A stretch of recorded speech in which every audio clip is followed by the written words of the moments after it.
ഒരു ചോദ്യം ഇവിടെ എഴുതി കിട്ടിയ ഒരു ബഹുമാന്യനായ സുഹൃത്ത് രഞ്ജൻ വെളിയിൽ RSSന്റെ സ്വയം സേവക സംഘത്തിന്റെ പ്രവർത്തകൻ രഞ്ജൻ എഴുതി ചോദിച്ച ചോദ്യങ്ങളെ നാം അതിന്റെ ഗൗരവത്തോടുകൂടി തന്നെ പരിഗണിക്കുകയാണ്. ചോദ്യം 1. ഭാരതത്തിലെ ഹിന്ദുവിന്റെയും മുസൽമാന്റെയും ക്രിസ്ത്യാനിയുടെയും ഒക്കെ ശ്രീകോവിലായ ഭാരതത്തിന്റെ പാർലമെന്റ് ആക്രമണക്കേസിലെ പ്രതിയായ അഫ്സൽ ഗുരു എന്ന ഭീകരവാദിയെ പരമോന്നത നീതിന്യായ കോടതി തൂക്കിലേറ്റാൻ വിധിച്ചിട്ടും മുസ്ലിം ഭൂരിപക്ഷത്തിന്റെ അപ്രീതിക്ക് പാത്രമാകും എന്ന ഒറ്റ കാരണത്താൽ നടപ്പാക്കാനായിട്ടില്ല. മുജാഹിദീൻ കേരള ഘടകത്തിന് ഈ ഒരാവശ്യം മുന്നോട്ട് വെച്ച് പ്രമേയം പാസാക്കി രാഷ്ട്രപതിക്ക് അയച്ചുകൊടുത്തു മാതൃകയാക്കാമോ?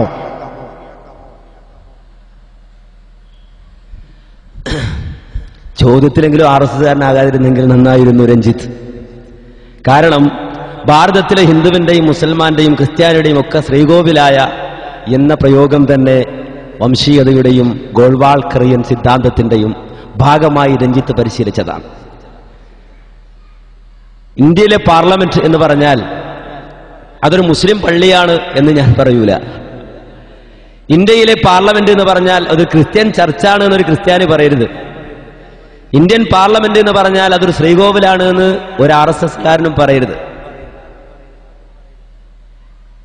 ഇന്ത്യൻ പാർലമെന്റ് മന്ദിരം ഇന്ത്യയിൽ സ്ഥാപിക്കപ്പെടുമ്പോൾ അതിന് മഹത്തായ ഒരു മാതൃക അക്കാലഘട്ടത്തിൽ തെളിയിച്ചിട്ടുണ്ട്. ഒരു മഹത്തായ മാതൃക എന്ന് പറഞ്ഞാൽ അതുകൊണ്ട് അർത്ഥമാക്കിയത് ഇന്ത്യൻ പാർലമെന്റ് മന്ദിരത്തിന്റെ പണി പൂർത്തിയായതിനു ശേഷം ആ പാർലമെന്റ് മന്ദിരത്തിന്റെ അകത്തളങ്ങളിൽ കൊത്തിവെക്കാൻ ഒരു വാചകം വേണമെന്ന കാലഘട്ടത്തിലെ ഭരണകർത്താക്കൾ തീരുമാനിക്കുകയും ലോകാടിസ്ഥാനത്തിൽ എഴുതപ്പെട്ട ഗ്രന്ഥങ്ങൾ കൊണ്ടുവരപ്പെടുകയും ആ വ്യത്യസ്തങ്ങളായ മുനിമാരുടെ, മഹർഷിമാരുടെ, പ്രവാചകന്മാരുടെ വേദഗ്രന്ഥങ്ങളിലെയും അതുപോലെ തന്നെ ഇതരങ്ങളായ സാഹിത്യകാരന്മാരുടെയും മൊഴിമുത്തുകൾ ശേഖരിച്ചു വെക്കുകയും അങ്ങനെ വ്യത്യസ്തങ്ങളായ വാചകങ്ങളും ആശയങ്ങളും ഒന്നിച്ചു വെച്ചുകൊണ്ട് ഇന്ത്യൻ പാർലമെന്റ് മന്ദിരത്തിന്റെ അകത്തളത്തിൽ എഴുതി വെക്കാൻ പറ്റിയ ഒരു വാചകം എന്ത് എന്നെന്ന് അന്വേഷിക്കുകയും അവസാനം ഈ മുഴിമുത്തുകൾക്കിടയിൽ നിന്ന് ഒരു വാചകം അക്കാലഘട്ടത്തിൽ തെരഞ്ഞെടുക്കുകയും ചെയ്തു. ആ വാചകം വിശുദ്ധ ഖുർആനിലെ ഒരു സൂക്തമായിരുന്നു. ഇന്നല്ലാഹ ലാ യുഗയ്യിറു മാ ബിഖൗമിൻ ഹത്താ യുഗയ്യിറു മാ ബി അൻഫുസിഹിം. ഇന്നല്ലാഹ ലാ യുഗയ്യിറു മാ ബിഖൗമിൻ ഹത്താ യുഗയ്യിറു മാ ബി അൻഫുസിഹിം എന്ന ആ വാചകത്തിന്റെ അർത്ഥം ഇന്നും പാർലമെന്റ് മന്ദിരത്തിന്റെ അകത്തളങ്ങളിൽ സ്വർണ്ണലിപിയിൽ എഴുതി വെച്ചിട്ടുണ്ട്. ഒരിക്കലും അക്കാലഘട്ടത്തിൽ വർഗീയപരമായ ഭീകരവാദപരമായ RSSന്റേതായ NDFന്റേതായ അതുപോലെ തന്നെ സംഘപരിവാറിന്റേതായ ഒരു നിലവാരത്തിൽ ഇന്ത്യൻ സമൂഹം മതപ്പതിച്ചു പോയിട്ടില്ല. അതുകൊണ്ട് തന്നെ പാർലമെന്റ് മന്ദിരം ഒരു മുസ്ലിം പള്ളിയാണെന്ന് ഒരു മുസ്ലിമും അവകാശവാദം ഉന്നയിക്കരുത്. അതൊരു ചർച്ചാണ് എന്ന് ഒരു ക്രിസ്ത്യാനിയും അവകാശവാദം ഉന്നയിക്കരുത്. അതൊരു ശ്രീകോവിലാണ് എന്ന് ഒരു ഹിന്ദുവും അവകാശവാദം ഉന്നയിക്കരുത്. അത്തരത്തിൽ നാം താഴ്ന്നു പോകരുത്. രണ്ടാമതായി ഒരു ആവശ്യമുള്ളത്, ഇന്ത്യൻ പാർലമെന്റ് മന്ദിരം ആക്രമിച്ച അഫ്സൽ ഗുരു അയാളെ തൂക്കിലേറ്റുവാൻ വേണ്ടി മുജാഹിദീന്റെ കേരള ഘടകം ഈ ആവശ്യം വെച്ചിട്ട് പ്രമേയം പാസാക്കി രാഷ്ട്രപതിക്ക് അയക്കുമോ എന്നാണ്. അങ്ങനെ അയക്കാനാണെങ്കിൽ മുജാഹിദ് പ്രസ്ഥാനത്തെ സംബന്ധിച്ചിടത്തോളം ഒരുപാട് ആളുകൾക്കെതിരെ അയക്കേണ്ടതുണ്ട്. RSSനെ സംബന്ധിച്ചിടത്തോളവും ഒരുപാട് ആളുകൾക്ക് അയക്കേണ്ടതുണ്ട്. ഒരുപാട് ആളുകളെ തൂക്കിലേറ്റണം എന്ന് പറഞ്ഞ് ഒരുപാട് അപേക്ഷകളും ഒരുപാട് അപേക്ഷകള് നമ്മുടെ ഭരണകൂടത്തിന്റെ അടുക്കിലേക്ക് രാഷ്ട്രപതിയുടെ മുന്നിലേക്ക് അയക്കേണ്ടതുണ്ട്.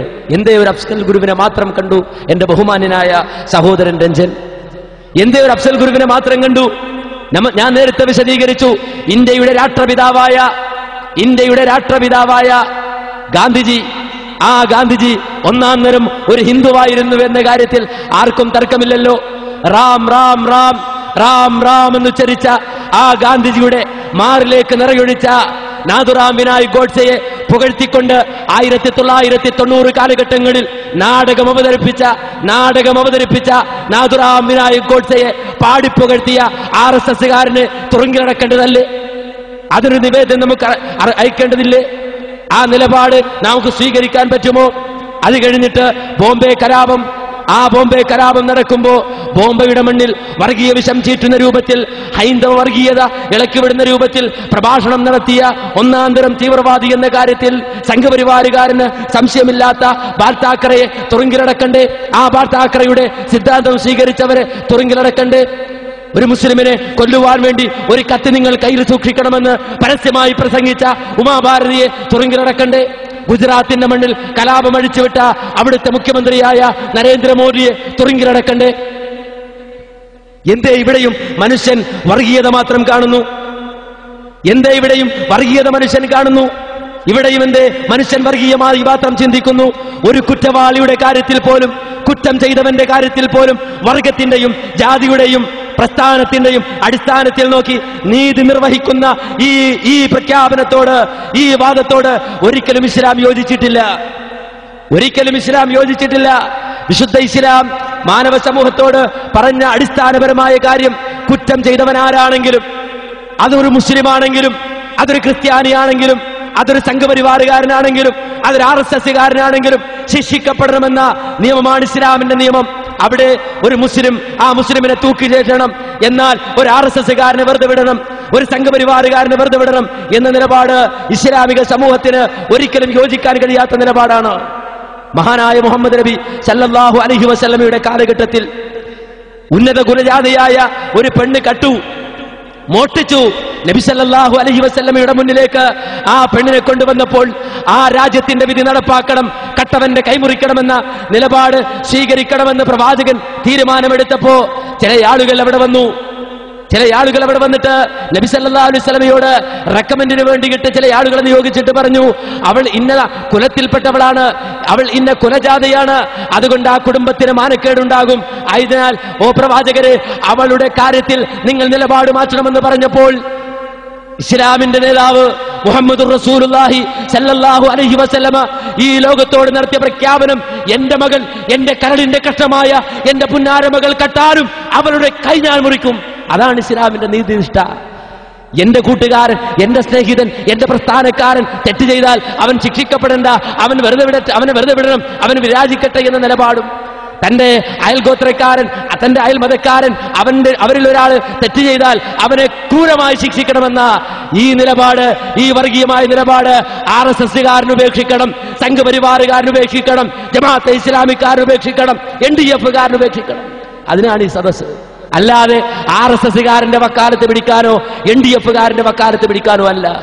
ഏതെങ്കിലും ഒരു കുറ്റവാളിയെ ന്യായീകരിക്കുവാനോ ഏതെങ്കിലും ഒരു കുറ്റവാളിയുടെ പക്ഷം പിടിക്കാനോ അല്ല. നീതിക്ക് വേണ്ടി ശബ്ദിക്കാൻ, നീതിക്ക് വേണ്ടി പ്രഖ്യാപനം നടത്താൻ, അതിനുവേണ്ടിയാണ് മുജാഹിദ് പ്രസ്ഥാനം ഈ സദസ്സ് ഇവിടെ ഒരുക്കിയിട്ടുള്ളത് എന്ന തിരിച്ചറിവ് രഞ്ജനമുണ്ടാകണം. ഇവിടെ ഈ ശബ്ദം കേൾക്കുന്ന മുഴുവൻ ആളുകൾക്കും ഉണ്ടാകണമെന്നാണ് അതിനെ സംബന്ധിച്ച് വിശദീകരിക്കാനുള്ളത്.